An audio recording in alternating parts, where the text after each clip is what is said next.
Welcome back to the Papers Podcast, where the number needed to listen is 1. We search all of the HBE literature for you so that you can hear concise, up-to-date, practice-changing literature for your next day in the clinic, in the OR, or on the ward. As usual, I have the usual cast of characters: Lara. Hi, everybody. Linda. Hey there. And Jason, who's experimenting a little bit with his wardrobe. Jason, fill in the listener that can't join us live. I'm just dressed normal, John. Nothing special, just a hat. But Jason, normal for you is not normal for everybody. That may be true. I don't have a princess chair, and I don't have a crappy car studio, and I'm not down under, Linda. So, mate. Mixing it up with a little hat. All right. So despite your questionable sartorial taste, I think you have a good paper for us today. What do you have, Jason? Thank you. I always have a good paper. The truth is, everybody doesn't know, is that this is a replacement paper because the other one I sent around, which I thought would be a great discussion. And it's all epistemology this and epistemology that, constructivist this. I got shut down by Professor Varpio. Like, boom. She said something about too many big words. I saved the email just to pull out sometime when she's talking all smart and stuff. Well, Jason, we know you just had some buyer's regret is all you had there. Actually, the truth is I hadn't looked at it until you mentioned it. So, well, I got to say, I was glad it was Lara and not me who said too many big words, because it's usually me who complains about the length both of the papers and of the words. Anything more than 2 syllables, forget it, Jason. It's true. So in this one, I don't even have words. It's WBA. It's just letters. So this paper is all about workplace-based assessment. Boom, exciting. So for all of you, I want you to think back to the assessments that took place in your training. So Professor Varpio included in your English degree, between serving fries and all the other stuff. I want to know, what was your assessment experience in training, John, Linda, Lara? Well, I had lots of observation. In emergency medicine, we have I think a unique clinical environment where it's almost a one-to-one teacher-student ratio where they're watching what they're doing. I was out of an era where the feedback was pretty blunt and pretty direct, but that was feedback that was never actually captured. Now, it was very formative. I wouldn't say it was done in a way to be constructive, but to really tell me what people thought of me. The actual documentation, which I think is maybe perhaps what you're getting at, Jason, was documentation that was filled in months afterwards, probably with no supporting data, and that was submitted on my behalf to my program director, where every 6 months, if best case scenario, I might actually receive that data. So I got lots of observation and I got lots of critique about my practice. And there's lots of 4-letter descriptions of how I practice as a junior physician. Maybe it continues to this day, but the actual assessment data or the instrument, I was pretty poor and pretty uninformed by any kind of evidence. I don't think they knew who I was half the time when they're filling it in. Fair enough. Linda? It's probably just as well they didn't know who you were, John. So I remember still, decades later, some really good feedback where one of my very good attendings said, "Hey, Linda, I saw you before with X and now I see you now and you've clearly improved and well done, bravo." So I thought that was great. And then it never appeared anywhere. It goes back to what John said. It was never documented. And I was so pleased with myself because I thought I was getting better. And then who knew? All right, Lara? So it's really different for me. Before I started doing my PhD research, my thesis research, it was all read a lot and then write a very long essay, and then it would be covered in ink. When I got it back, because it was all paper-based, right? And they definitely knew who we were. That wasn't a problem, but they just tore whatever you wrote to shreds. Like, you learned very quickly not to take that personally. But then when I started doing my thesis research, it was a completely different feedback paradigm, because then I had an apprenticeship model. And I was shoulder to shoulder with these people, learning from them. So feedback was constant, but it wasn't negative. It was more of a direction and more of a, I also really trusted them. So I think that really also shapes the way I thought about that feedback. Okay. Lucky you. All of these comments are apropos. So I'll just round it out with, I was in the same program as John and I got tons of feedback. Some of it was useful. So at the end of every 8-hour shift, we had a culture where whoever the attending was sat down with you and gave you some comments. And obviously it was variable, but some of them were super helpful. Some of them kicked my butt and really changed my practice. Some of them were attaboys. But But the official forms, as John said, we got 13 in-training assessments, ITERs. We got 13 of those a year, or 12 of those a year, John, I can't remember, maybe 12. And they were pretty late, useless. And it was only if they were really bad did you ever hear about them. They just disappeared into the ether. But the practice written test, that was important. So there you go. That's, our experiences with workplace-based assessments. But here's the thing. All of this conversation represents kind of some themes. So I've entitled this episode, Fidelity or Futility. Let's chat about WBA. So note all those words because they'll all come back to you. So WBA is workplace-based assessments, and that's the topic for today. I won't tell you the paper yet until I finish this little setup. So my take on, the recent literature, there's this sort of magnum opus published by Kees van der Vleuten and Lambert Schuwerth. All of you should read it. It says, here's our take on living the last 4 decades of assessment and health professions education. And some of the themes were that, we've evolved over time. And there were these recurring complaints about fidelity in the workplace, about overly focused on psychometrics of written tests. And now we've sort of moved our paradigm so that we're moved towards programmatic assessments. And it's less about individual tools. Now, people who really think about assessment are all having seizures right now from my very short, pithy description of a whole world of assessment. But I think that represents it. There were a whole bunch of complaints that not enough observers, not enough in the workplace, totally too focused on written tests. So what have we done lately? We've gone all programmatic assessment. And so what does the recent literature reflect? Complaints about programmatic assessment. Totally impossible to implement. It's a burden. That word comes up a lot. It's a burden to be observed and recorded. It actually harms patient care because it stops us for 90 seconds to fill out forms. Or worst of all, and we've reviewed papers like this before as a group, it causes mental health issues in learners as they play Pokemon Go with trying to get forms filled out. So is this era of programmatic assessment doomed? Is this just a fidelity problem? And if it is, how do we do implementation better? So I was going to pause there. Now, this is kind of a loaded question, but I'm going to ask you for a very pithy 1-sentence answer at the start of this episode. What's your take on the current tensions out there with workplace-based assessment, what people are trying to do and what's happening on the ground? And we're going to go the other direction, Lara, so heads up. Lara, Linda, John. I think current tensions is trying to find the balance between the need for frequent assessments, frequent formative assessments, and making that feasible, making it perceived and understood in the right kind of ways of thinking. But I think I'm not against frequent feedback. I think it works. I think there's a place for it. I think the problem isn't the idea. I think it's the implementation. I think that's the part that's struggling, that's still challenging. Okay. Yeah. One sentence. It was a compound, complex sentence. There were several semicolons Run-on in there. sentence is what that was. Okay. Yeah. Is your middle name Proust? 1 page. Okay. So I think that the tension is between what's high stakes and what's low stakes, and viewing something that should be low stakes as high stakes if you're a learner, to the extent, that's after the semicolon, John, to the extent that I now preface my feedback by saying, I'm going to give you feedback first, and then we may document it later. But this is for learning. I like that this is for learning. That's a good one. I'm going to go with one word, amnesia. Programmatic assessment has perhaps some design flaws and certainly has some implementation flaws, but we forget how bad the system was. Yeah. And so all of the hand waving, the sky is falling, seems to forget that it's a stepwise improvement over what our previous assessment system was. I'm not going to take any grief for being long-winded. So back to 5 minutes ago about Lara. Like none. You defend yourself, girl.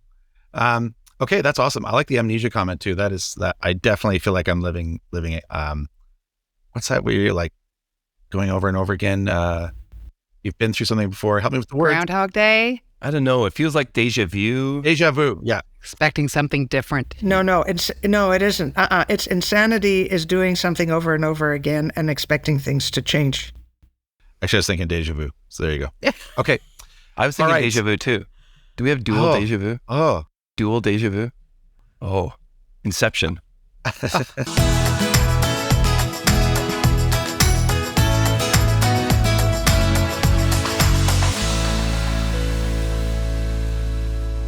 Enter Fidelity. Okay, this is a cool team of authors. First of all, you know I'm a huge fan of Karen Hauer. I love all of her papers. She's so good.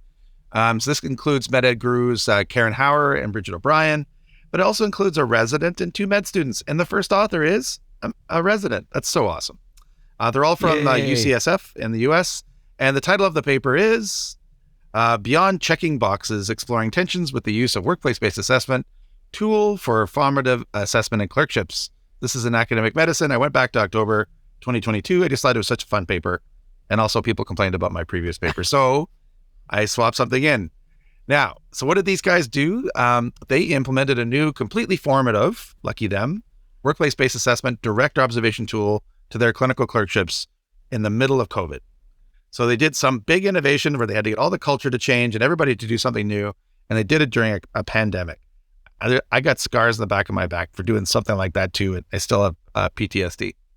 So their goal was to promote direct observation and just make it a feedback-rich environment.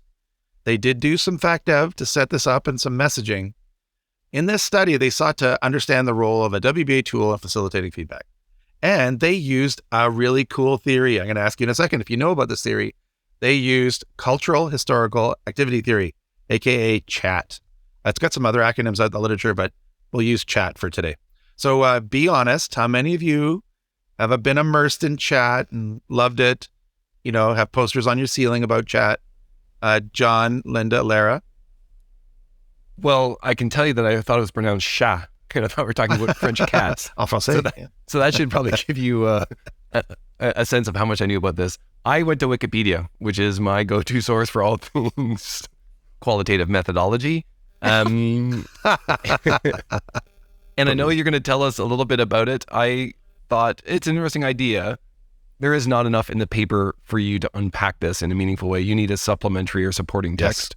Yes. But that's not a critique of the authors. You shouldn't be expected to give a primer and teach your audience significantly. There's enough references that you can follow it along. I do think it has something to do if you mixed a little bit of subjectivism, social materiality, and the work of teams together. That's how I'm kind of looking at it. But if you know how to use SHA in real life, you're probably scratching your head and say, who is this guy? Turn off his mic. I'm always thinking that. Linda, Lara? A couple of things. First, when I saw chat, of course, I thought about AI and it was Chat GPT, but clearly it wasn't. The second thing is I did know a little bit about activity theory, but not cultural historical activity theory. And third, it's got to be okay for medical education because it's a triangle. And we all know that triangles are really important as a concept in med ed. It's all about the pyramids. It's sad but true. The pyramid it is. I know chat really well. I used it in my, I first came across it when I was doing my PhD thesis. I think I've read all the theoretical pieces about it. So I know chat inside out. And now, have you read the original Russian? Like, it's not really authentic till you read the original. No. Well, but I'll just say it. Oh, yeah, there you go. There it is. But I thought that Vygotsky was sort of zone of proximal development. He's well known for more than one thing. He did a whole bunch of things. Hundreds of things. Vygotsky was a very powerful early theorist. Yeah. And a lot of different theories have roots back to his work. But a lot of theories also root back to not just Vygotsky. Like this one has roots in Vygotskyan theories. But theorists like Bourdieu, Lacan, there's a lot of them tied together. If we're going to talk about Vygotsky, I got to get my Vygotsky bit in. I just got to get this off my chest. Oh. I love him. Do you know he died at 37? Wow, like a rock star. And he wrote 6 books in the 10 years in which he was in a research, not really a faculty, but in a research type of position. 6 books in 10 years. So Wow. the question really is, do you think he would have been promoted though? Actually, this is totally makes sense because he didn't To have the Netflix. Gulag? You've been No, promoted I'm to just the saying, Gulag. how many times did he get cited? Like, He wasn't That's around when true. Stalin came to power, so that was good. So he there would was not have been that. But promoted. no, I'm just saying, like, it's just, anyway. All right, so anyway, back to chat or Shah, as John Oh, says. no, we're not calling it Shaw. That stops now. Actually, I kind of like it. It's I cute. kind of like it too. Yeah.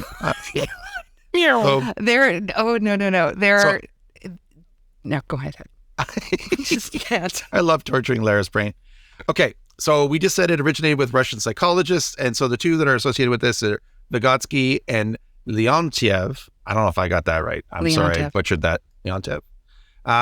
It's recently been popularized, in particular by one individual from University of Helsinki. So here I go. I'm going to try and do this name. Euro Engström. Engström. There you go. Thank you. So there are tons of papers by this individual, and at least 4 in the med-ed literature. So there you go. So I stumbled across this a year ago, and I was looking for something that tries to describe systems and interactions. And I think this kind of lives in that family of frameworks. There's theories underneath, so it's a theoretical framework.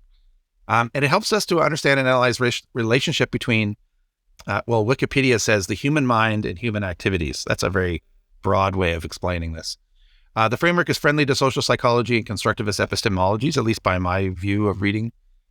Chat describes activity systems. Okay, Lara's shaking her head and rolling her eyes already. This is the ER doc version, Lara. Fewer words. You're doing great. Totally accurate. You're doing great. It describes these systems, interactions between tools, so the things we use more broadly, users like learners and teachers, rules like, hey, you have to do this many, communities, everybody in the learning environment, division of labor like, hey, you need to fill this out and I sign it, the purpose of an activity and the results. So it's kind of a little system. It's another pyramid diagram. And as Linda says, we love those. The framework elicits tensions. So when you use the framework, you're looking for tensions in the environment. I find that so powerful. So we're going to apply it to today's paper. I'm just going to pause there. Anybody got any cheeky comments about my brilliant ER doc version of chat/Sha? No cheeky chat, not Shaw. No cheeky comments, but I will suggest, and we can put it in the show notes, there's a really nice primer about chat, a 1-page, last page in academic medicine. So if you're interested in this, and it has all the citations you need. Coolio. All right, I'll put some other references as well, important ones that are longer. Okay, so methods for this paper. You ready? I'm going to ask your opinion about this. So for this study, remember the scenario is new WBA schemes. So it's not just a tool, it's like a way of doing things. The authors conducted semi-structured interviews of medical students who were involved. That's how they got their data. And so they did 2 cohorts during COVID, and in a kind of a design study approach, they did it as they made changes and looked for these tensions using the framework. So the WBA tool included drop-down lists and what they call an entrustment scale or a supervision scale and some sort of text box. In year 1, the tool had to be filled out by a preceptor only on a desktop computer. So you had to go over, you had to crank it up, get it going, and sit down and type. And year 2, students could fill out their own. So they could comment on their own progress and give themselves feedback, or at least, document their progress on something. And they could ask attendings, and everybody could do it mobile. These guys take a picture of a QR code that is on their badge, which is, a really more accessible way of getting things started. Students were told that the forms were not to be used for their marks or promotions. Only the learner, the preceptor involved, and the student's longitudinal coach could see a collection of these forms. Chat, this framework, was used to construct the interviewing guide and as a framework for coding transcripts. Subsequently, transcripts were reviewed to identify these tensions that we talked about that arose from the implementation of the new WBA approach. The authors have a nice reflexivity section of this paper. They talk about journaling, keeping notes, and discussing their reflexivity. And UCSF's Institutional Review Board exempted this study from ethics. I just want to throw out my little bugaboo because I was talking to people recently locally about all of their frustrations getting through our Institutional Review Board. So is your Institutional Review Board like mine? If you send a med-ed paper, they either just rubber stamp it as this is quality assurance, or they give it a really hard time because their positivist paradigm is so incompatible for some of our questions. Is that your experience too? I'll speak to that and say that has been my experience, but I read that little bit about getting exempt and I was surprised. I mean, here they are talking to learners about something which might cause some angst with the learners, and yet they didn't think it was worth thinking about anything ethical. We have an excellent REB, and I'm doing that shout out because I don't want to be on the bad list from the chairs of the co-chairs of the REB at McMaster. We spend a lot of time engaging with them, educating them a little bit about education research, but also understanding their processes. And so we have a quality assurance waiver. We don't typically have to use it though, because we can identify whether we think that the educational or the study is low risk to the learner. And if we can make a good, strong argument that it's low risk, then we can get an expedited review. Awesome. If it's high risk, and there's lots of studies that are high risk, even though we might not be offering drugs or therapies or treatment, the emotional or consequential risk to a learner or to a teacher is significant. And then it'll go through a full REB in the same way that we might think about some kind of cancer intervention, because sometimes we're dealing with things that have equal risk to the study participants. But we spend a lot of time learning and then articulating when we think a study is low risk, and that expedites us. Awesome. I'd like to just add, I just want to add to that, because very often people on a generic IRB or REB don't get education research if they're in a faculty of medicine. So what we've done, which works well, is that the scientific review is done by educators, by health professions educators. And then once it's scientifically kosher, then it goes forward to the REB. And that usually works really well. I like that a lot. All right. So any other comments on the methods that I've described to you so far? Yeah, go ahead, John. First thing, I think we missed it, and I want to highlight it. I presume that it's Karen Hauer's work, but they have an awesome clerkship. They have pass-fail, and so you take all that performative internal competition out, and you make it an educational environment. They have a longitudinal coach through 2 years of clerkship. Yeah. They increase the frequencies of their work-based assessments, and the work-based assessments have zero tire connection to the assessments for performance for each of the rotations. It's just not even a part of it. It's meant to be purely assessment for learning, purely formative.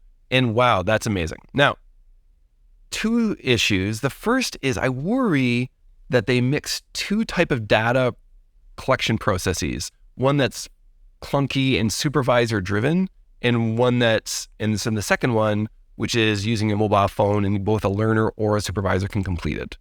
Over 2 different types of clerkships: pre-COVID, virtual clerkship during COVID, and then some washout period after COVID. So you have a very different kind of clerkship experience and 2 different methods. And I worry, and we're going to talk about this when you get to the results, that people focus more on the experience of implementation rather than really talking about what it feels like to have no stakes or truly assessment for learning work-based assessments. So that's my comment number 1. So it's a massive confounder that I don't think they deal with. They should have just taken 1 or the second set, my recommendation. Remember, it's a systems framework though, right? Okay. Yeah. Oh, just throwing that out there. But the system is so complex that I worry that they're getting a lot of noise, or what I'd be more interested in hearing in the results is being drowned out. Okay. The second is, this is a convenient sample that I wonder what's happening here. They ask nearly 1,200 medical students to participate, and they get 17 people. And so this is a weird kind of convenient sample. Who are these people, and why are they the 17 out of 1,200 that put their hand up and said, yeah, I'll play? Like, what bone to pick do they have, or what, euphoric experience have they had that they want to validate? I just wonder what's happening there with this kind of funny, convenient sample. Okay, I can clarify the latter one. My read of the sampling, and I had some of those thoughts too when I read it, is they put out a call, and then they interviewed people as they put their hand up, and then they stopped putting out a call. So they went till they thought they had sufficiency, they had richness. They could have kept going. So you're right, though. It's still people self-selecting for sure. Go ahead, Lara. So I really misunderstood or misgauged how you guys would react to this paper, because I thought the chat theory side of it was the easy part. I thought for sure that was not going to be what we would end up talking about today. So I didn't prepare any thoughts or think about that too hard. One of the things I just want to say, Engstrom gave a keynote at Amy a few years ago, right? So he's definitely known in our field. And if you're interested in doing any work on the theory, one of the authors in our field that you need to know, her name is Eva Piorala. she's Finn, so forgive me, Ava, for just massacring your last name. She works out of Finland, but Ava is, in my opinion, far and away the theorist, the researcher working in our field who is just doing chat incredibly well. So if you're looking for some work on that, I would suggest looking to her. So that's that. Like chat her up or something? Oh, and you see her? She's like, really? That's where we're going. That was a good one. Okay. So again, just I can't say enough great things about Ava. She is not only a brilliant scholar, she's also a genuinely wonderful human being. So but we can talk about chat if you want to go into it. I don't think we want to, though. I think there's other things that are interesting. I have no problems with this method section. One, I don't worry about the sampling of the participants. They sampled participants until they had enough data. That's how it went. And so I have no concerns about that. The other thing is that chat really encourages us to not look too closely at any single micro element of the entire engagement of the system.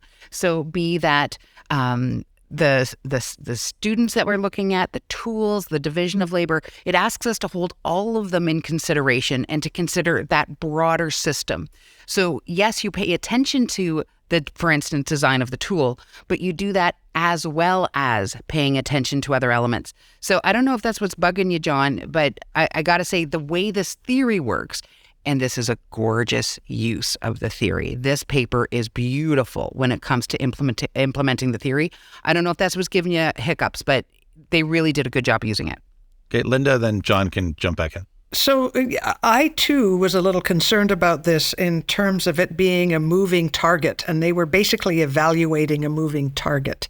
And what happens is the apices of the pyramid many of them are changing throughout year 1, 2, and pre and post pandemic.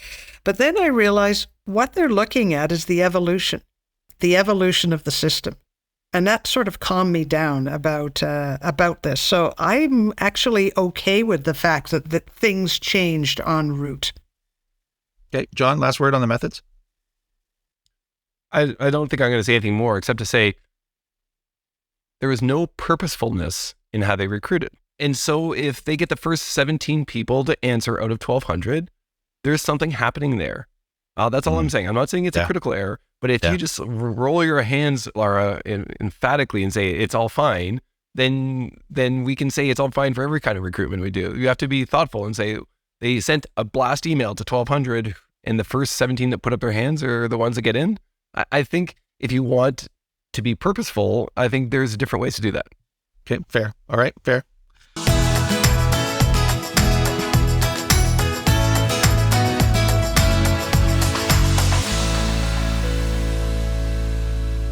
Okay, so what did they find?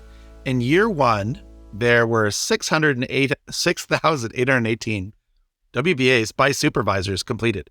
That blows my mind. Like, somewhere out there is this beautiful UCSF system, and they're getting 7,000 WBAs by supervisors on clunky old PCs during COVID. That's just very impressive. And 18 of 168 students participated in the interviews, as John was flagging. In year 2, there were 9,000 WBAs, but only 18% of them were from supervisors. So pretty much 80% of them were learners talking about themselves because it was convenient. They just scan their own barcode at night. 25 of 167 students participated in interviews. So again, a small number, but a few more people. Linda? So it sounds like a lot of WBAs, but, there's 1,200 odd students. So that's not that many WBAs per student per year. Just to say. I don't think there's 1,200 students. I think there's like 170 per class. I'm not sure where the 1,200 came from. That's my take on it. I could be wrong. Feel free to correct me, Karen. So let's just do some more of the results, okay? And then I'll let everybody back in. So they identified 5 tensions using this theoretical framework. And I think all of these resonated with me when I think about current complaints about WBA. Everywhere I go recently, people are bringing up these WBA anxieties. So the first one is misinterpretation or anxiety around this WBA somehow becoming summative. That no matter how you say it's formative, The word formative, it leaves the mouth and it dies somewhere. And then the word summative races past it like a disinformation campaign on Twitter.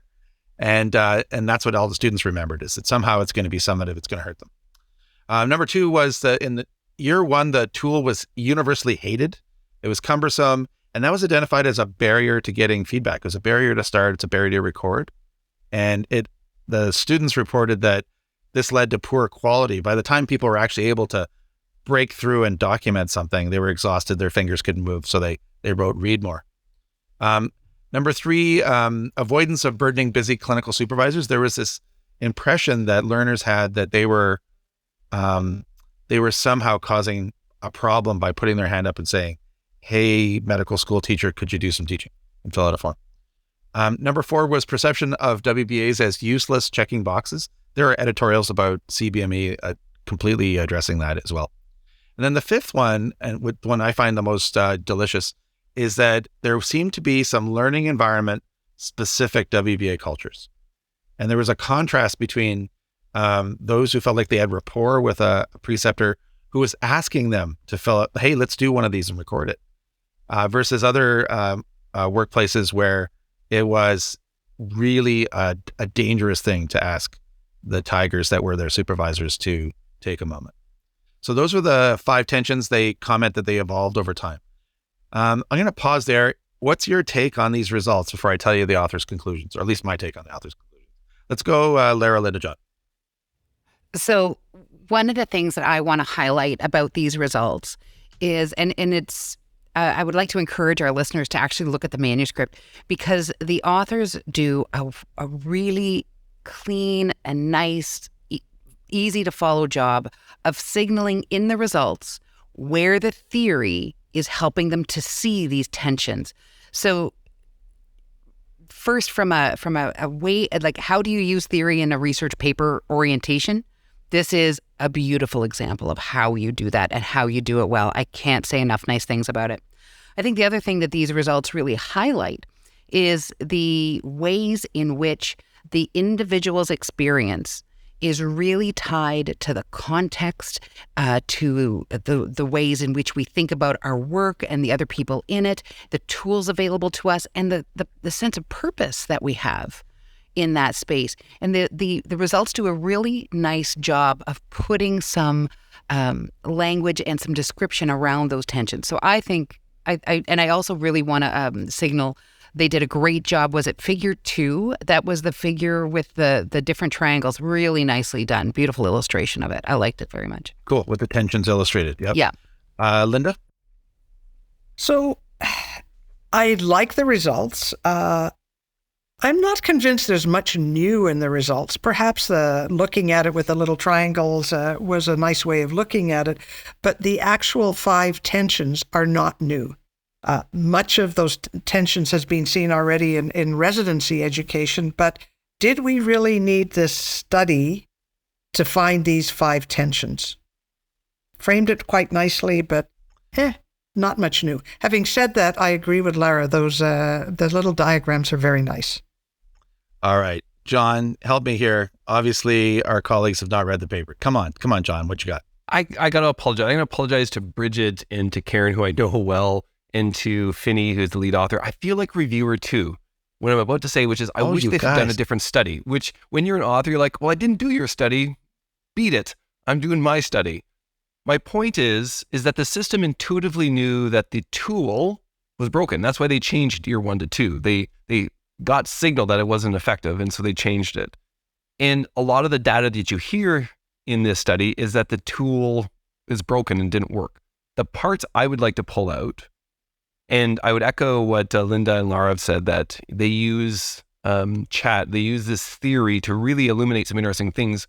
But there's 2 items that I might emphasize a bit more, is that the learners seem to really be bothered by the fact that there's lots of feedback being given, but the tool wasn't doing it. But if you have a WBA system that's all about assessment for learning, for formative feedback, the question is, if you're getting feedback because of this system, great. Like, if feedback is given in the forest, does it make a sound? Like, that's kind of the metaphorical question I have. Like, it's happening. Why they're for recording you. it? Be thankful. That's exactly what you want to have happen.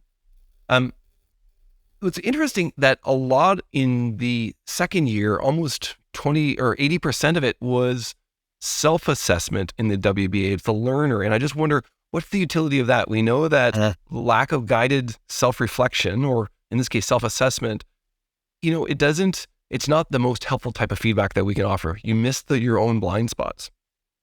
And then the last part, I did like the figure 3 with the chat diagrams, although I would have loved a legend to explain to me why there's a curvature or there's a strength or there's a color saturate. What's the legend to tell me the strength of these tensions or what they're trying to say? Yeah. It's not self-obvious, except to say you could see how the object is impacted by the rules of the delivery of the object, or how the community holds the object, or etc. So I could have used a little bit more of a legend to help me understand what they're trying to visually display there. Okay, Lara wants to jump in. First of all, Linda, I think you're right. There isn't everything that's in the paper we've seen in various ways, shapes, and forms in different places. I agree with that. And John, I hear your concerns, but what I really want to point out is that this paper is highlighting something that we know to be true about our assessment problems, and that's that a lot of our assessment problems have not so much to do with the tool or the form, but a lot to do with the context, the culture, the purpose that people are conceiving. So it's in many situations, and I think, I don't blame them for doing the study. I think the study makes sense. This was their context. This is what they did. It's another evidence that the problem with assessment isn't, we can spend a lot of time on the tools and that's fine, but I don't think the tools are the things that are actually holding us back. Boom. Okay, I want to record that here in May 2023, I agreed with Lara.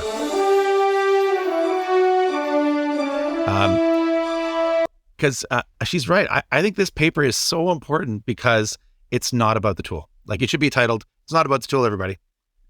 This is an implementation science problem, and I think it sheds light for the whole world who are struggling and arguing about the burden of WBA, that we have an implementation science scenario, that we need to figure out how to implement things better and change cultures, assess cultures, see even what environment we're introducing something to. We can't just throw them out there, throw innovations out there and expect them to thrive. That's the take home for this paper. That's why it's so exciting. So what did the authors say? They said, the authors concluded that the chat gave unique systemic insights into what works and what doesn't when implementing an innovation in HPE. Managed well, these tensions can drive system transformation and growth. That's Engestrom's theory of expansive learning. I'm sure it's something different in Finnish. They actually had 5 recommendations to go with their 5 tensions. The first was to design separate platforms for purely feedback assessments. That seems very local. Number 2 was a positive assessment culture must be fostered for success. That's the biggest take home I took from this. That we should seek ways to promote learner autonomy.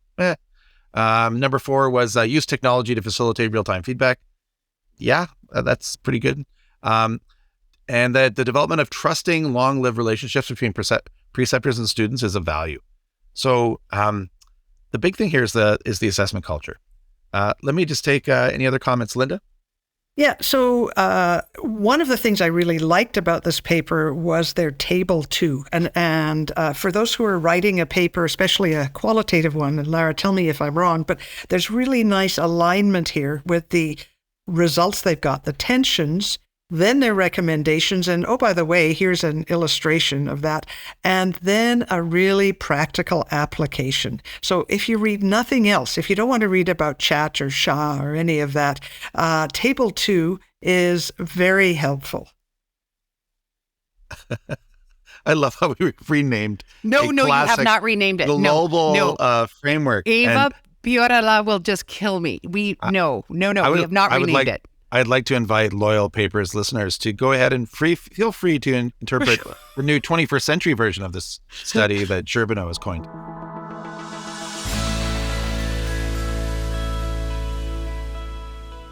Okay, so let me go around. I want to know if you have any other last comments. Lara, John. Nope, let's wrap it up. Okay, so let's do a quick vote. So notes on methodology. We did debate methodology quite a bit. So 1 to 5, very scientific. We're going to go Lara, Linda, John. What do you think of the methods they use here? I'll give it a 4. I think they did a really great job with the theory. The methods are clear. I really would have appreciated knowing if, just to signal me what paradigm you're in. So, but it's good. It's a 4. Okay. I will second that. It's same reasons as Lara. Okay. John? 4 meows out of 5 for me. Oh, you did not just do that. I just did. Oh, dude. Listen, we have straight 4s. That's awesome.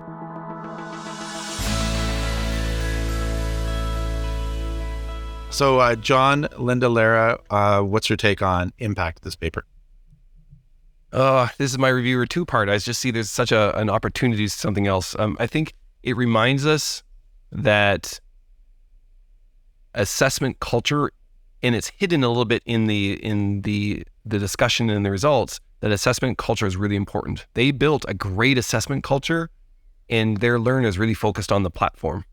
Yeah. And so that's the disconnect. I would love to say, hey, we built this amazing assessment culture where it's zero stakes assessment culture, and nobody really talks about that. They just say, 4 to 5 times I filled in the paperwork myself just to get the check mark.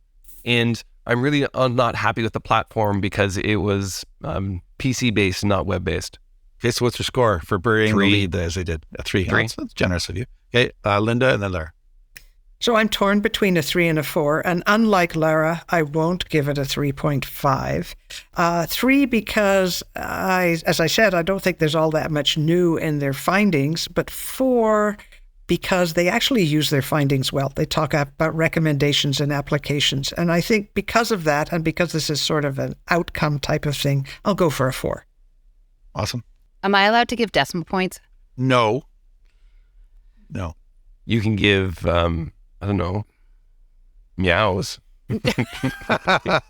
I'm going to give it a 4 with a heart emoji. And I'm going to give it, the reason I'm giving it a 4 for me is that this paper is actually, the reason I'm going to use this paper and share this paper is because I need a paper like this to show graduate students to say, and this is how you implement theory. Here's a beautiful written example. Let's deconstruct how they did it so that you can understand and we can reconstruct it in your study. That's why it's a 4. Awesome. So similarly, I think this is a 4. With or without a heart emoji. 2 heart emojis and maybe 1 meow. And the rationale is, 1, this is a good example of the methodology that Lara just described in the write-up.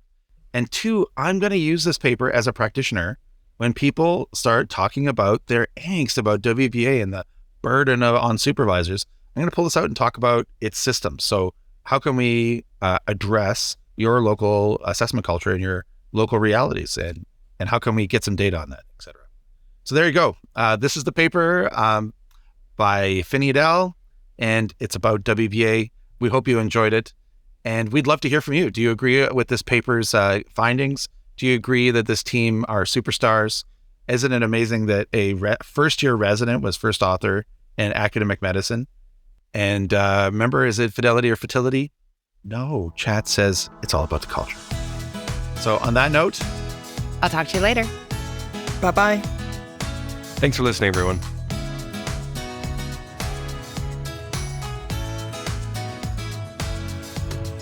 you've been listening to the Papers Podcast. We hope we made you just slightly smarter. The podcast is a production of the Unit for Teaching and Learning at the Karolinska Institutet. The executive producer today was my friend Teresa Sörö. The technical producer today was Samuel Lundberg. You can learn more about the Papers Podcast and contact us at www.thepaperspodcast.com. Thank you for listening, everybody, and take care.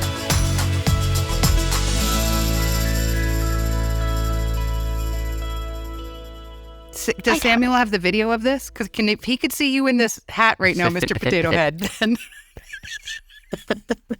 When you guys say something stupid, I'm going to do this. Yeah. That's because there's no... You realize that, so the air coming out of the head does it. Yeah.